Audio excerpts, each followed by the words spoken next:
Ci chiamano cervi volanti. Questo perché sfoggiamo delle enormi protuberanze simili ai palchi dei cervi. In realtà sono le nostre mandibole. Non è per nulla semplice conviverci. Facciamo fatica anche ad alimentarci.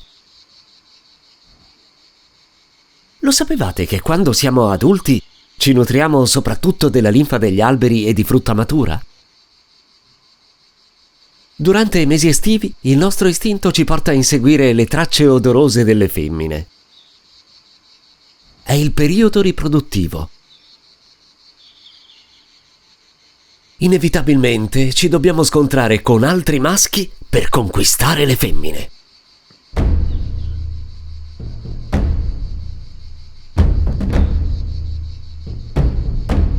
Anche quelli più piccoli si mettono in gioco, ma le possibilità per loro di riprodursi sono molto scarse.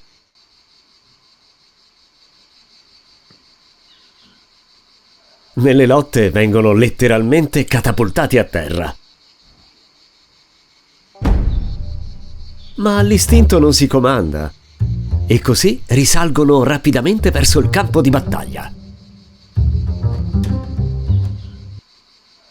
Nei combattimenti possiamo subire profonde ferite o mutilazioni, spesso anche letali. Ma nulla importa, viviamo al massimo 3 mesi, perciò stringiamo le mandibole e andiamo avanti. Per diventare adulti impieghiamo molto tempo. Tutto ha inizio quando le femmine depongono le uova alla base degli alberi. In poco tempo diventiamo larve. Pensate, viviamo in questo stadio da 2 a 7 anni, rosicchiando legno e aspettando il momento giusto per costruire il nostro bozzolo.